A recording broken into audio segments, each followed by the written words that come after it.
Personal branding के कुछ important questions जो आपको अपनी ब्रांडिंग क्लियर करने में मदद करेगा। Hi everybody, my name is Sandeep and welcome back to my channel again. हम आज पर्सनल ब्रांडिंग को फिर से और एक और स्टेप आगे लेते जाएंगे। कुछ सवाल है जो आप अपने आप से पूछो और उसके नोट्स बनाना बहुत ज़रूरी है, तभी आपको पर्सनल ब्रांडिंग के बारे में, अपने पर्सनल ब्रांडिंग के बारे में और क्लैरिटी मिलेगा। ठीक है, सो नंबर 1, आपने सबसे पहले अपने आप से पूछना है कि वो ऐसी क्या चीज़ है जिसके लिए लोग आपके पास आएंगे। What are you known for? आप किस चीज़ के लिए जाने जाते हो कि हाँ, ये एक ऐसा काम है कि इसके लिए कोई भी हो वो आपके पास आएगा और वो शायद किसी और के पास ना हो। वो कोई उपाय जो है या फिर कोई सोल्यूशन है या फिर कोई हेल्प है, वो ऐसा चीज़ हो जो कोई और कहीं और ना जाए और आपके पास ही आए। वो ऐसा क्या चीज़ है? थोड़ा टफ है ये क्वेश्चन, क्योंकि इसके लिए सोचना बहुत पड़ता है और वो जितना आप सोचोगे, जितना आप क्लियर होते जाओगे, वो उतना आपको हेल्प करेगा। अब मैं बताऊंगा कि आपको ये इस क्वेश्चन को आंसर करने के लिए क्या क्या हेल्प आप अपने आप को कर सकते हो। तो एक तो ये है कि आप किस मिट्टी के बने हो। तो इसको थोड़ा सा ब्रेक करते हैं कि आपकी हॉबीज़ क्या हैं, आपकी लाइक्स क्या है, आपकी डिसलाइक्स क्या हैं, आप कौन सा लैंग्वेज बोलते हो, आपको किस टाइप का लैंग्वेज पसंद है और आप चाहते हो कि कौन आपका ऑडियंस रहे। ठीक है, ये सारी चीज़ों को मिला के शायद आपको कुछ हिंट मिले कि आप किस चीज़ के लिए आप you are the most unique person. ठीक है, एक और चीज़ मैं आपको बोलूँगा कि आप थोड़ा सा सेल्फ रिफ्लेक्ट करो, बहुत ज़रूरी है कि क्वेश्चन योर सेल्फ, और क्वेश्चन नहीं, रिविजिट योर बचपन में आप जाओ, अपनी बचपन की लाइफ में थोड़ा सा टाइम स्पेंड करो। थोड़ा सा डिफ़िकल्ट होगा कि उस समय जब आप स्कूल में थे, जब आप छोटे थे, जब आप 10-12 साल के थे या फिर 10-12 साल से 15 साल के थे, तो आप उस समय लाइफ में क्या क्या करते थे, आपकी क्या स्ट्रगल्स रहीं, क्या इनसिक्योरिटीज़ रही, लाइफ के कुछ ट्रॉमाज रहे होंगे। वो ट्रॉमा को भी एड्रेस करो। थोड़ा डिफ़िकल्ट होगा, लेकिन वो जब सब चीज़ों को फिगर आउट करो और उसमें से आप ये फिगर आउट करो कि उसके बीच में आप क्या क्या चीज़ें करने में इन्जॉय करते थे सबसे ज़्यादा। चाहे उसके लिए आपको डांट पड़े, चाहे आपको के लिए उसको पनिशमेंट मिले, जो भी हो, लेकिन आप फिर भी वो करते थे। आपको ऐसा क्या चीज़ था जो आपको बहुत पसंद था? बिकॉज ये कुछ चीज़ें होती है जो आपको डिकोड करना ज़रूरी है और उसके लिए बचपन में जाना ज़रूरी है। बिकॉज बचपन एक ऐसा टाइम होता है जब बहुत प्योर फीलिंग्स वाला टाइम होता है, जब लाइफ के थपेड़े नहीं खाए होते हैं हमने और लाइफ में हमने वो सब चीज़ें देखी नहीं होती। हम बहुत प्योर होते हैं, सिंपल होते हैं, और उस समय जो थॉट्स होते हैं ना, वो चीज़ होता है जहाँ से आप आइडेंटिफाई कर सकते हो।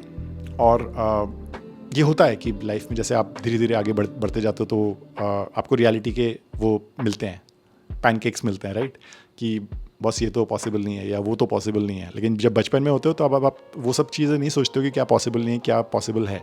उस समय आप बस अपना एम्बिशन या ड्रीम या जो भी चीज़ है उसको लेके आप आगे बढ़ते हो, राइट।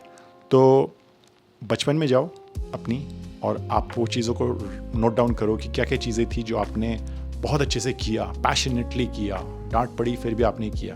और अच्छी चीज़ें सोचना, गलत चीज़ें तो खैर सभी करते हैं, बदमाशियाँ तो सभी करते हैं, but then I am talking about good things that you have done, जिस चीज़ को आप अभी प्रोफेशनली ले सकते हो, राइट। देन नाउ ये आपने कर लिया। दूसरा, मैं आपको इसी चीज़ के लिए एक्सरसाइज बोलता हूँ कि अब आप अपने 60 साल वाले जो अंकल जी आंटी जी हैं उनसे बात करो। आप उनके लिए सोचो कि अब आगे जाके अगर मैं जब 60 का हो जाऊंगा, 70 का हो जाऊंगा जब, तो उस समय मुझे ऐसी क्या खुशी मिलेगी कि हाँ, मैंने लाइफ में ये अचीव किया।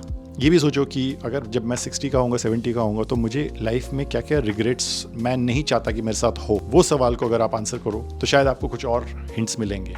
शायद क्या, ये पक्का मिलती है इसमें से हिंट्स। ये मेरा पर्सनल कुछ पॉइंट है कि फॉर एग्जांपल मैं कभी भी रिग्रेट नहीं करना चाहता कि मैं अपने पेरेंट्स के साथ कभी मैंने अपना टाइम अच्छे से स्पेंड नहीं किया। मैंने सोचा कि लाइफ में मुझे क्रिएटिव रहना है, मुझे एनालिटिकल नहीं रहना। तो वो मेरा आगे का भी यही सोच है। मतलब मैं इमेजिन करता हूँ कि जब मैं 60 का होऊंगा तो मैं तभी भी क्रिएटिव होऊंगा। तो क्रिएटिविटी वाले साइड में ही मैं हमेशा रहता हूँ, ताकि तभी मैं ये वीडियोज़ वगैरह बनाता हूँ और जो भी चीज़ें करता हूँ वो आपके सामने ही हूँ। What will you regret in future, that is what you should tap on to so that you don't regret. तो ये आपने अपनी बचपन से भी बात कर ली और अब आपने अपने बुढ़ापे से भी बात कर लिया और आपके पास कुछ पॉइंटर्स आ गए। तो देखो उसमें से आप यू कैन फिल्टर आउट कि now what you want to do. These are the things that will help you figure out कि what all you can do crazily, passionately, without any hindrance. चाहे आपको उसके पैसे ना मिले या ना मिले, वो पॉइंट्स को जब आप लिखोगे तो उसमें से आप फिगर आउट उसमें से आप फिगर आउट करो कि ऐसी क्या चीज़ें हैं जिससे आप पैसे कमा सकते हो। तो अब ये मत बोलो कि आपको स्टैम्प कलेक्शन करने का बहुत शौक है, तो आप किस तरीके से पैसे कमाओगे। शायद आप म्यूजियम्स के साथ काम कर सकते हो, then you become a collector. हर एक चीज़, हर एक शौक है ना, उसका कहीं ना कोई एक पॉसिबिलिटी है। इसलिए आप देख लो, अगर आपको स्पोर्ट्स में शौक है लेकिन आप अब शायद इतना अच्छी तरीके से खेल नहीं सकते हो, बड़े हो गए, मोटे हो गए, जो भी हो गए, तो आप स्पोर्ट्स जर्नलिज्म देख सकते हो, राइट। स्पोर्ट्स के बारे में आप बात कर सकते हो, स्पोर्ट्स के बारे में आप लिख सकते हो, ये सब चीज़ें कर सकते हो। अगर आपको लगता है कि आप फैशन का आपको शौक है और लेकिन शायद फैशन आपका फील्ड नहीं है, या फिर आपके पेरेंट्स कभी आपको अलाउ नहीं करेंगे फैशन के बारे में, तो एटलीस्ट आप फैशन के बारे में लिख सकते हो या फिर वीडियोज़ बना सकते हो, जैसे मैं कर रहा हूँ, right. To understand your audience, आपकी ऑडियंस कौन है, ठीक है। ये भी एक बहुत चैलेंजिंग चीज़ होता है, बिकॉज अगर आपको अपनी ऑडियंस के बारे में, जो आपने सोचा है उसके बारे में अगर आपको पता नहीं है ना, तो आप किस टाइप का कंटेंट बनाएंगे, किस टाइप का अपने आप को प्रेजेंट करेंगे, वो सब पे बहुत फ़र्क पड़ेगा।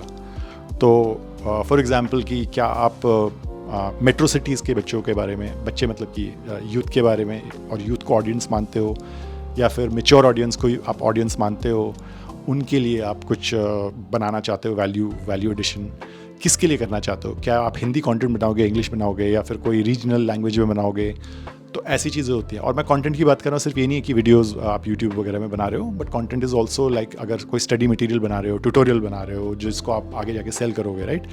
तो वो सारी चीज़ें आपको ये सोचना है कि आपका ऑडियंस कौन है। So that is your second question, to know about your audience. अभी आप अपना ऑडियंस को फिक्स कर सकते हो, आइडेंटिफाई कर सकते हो।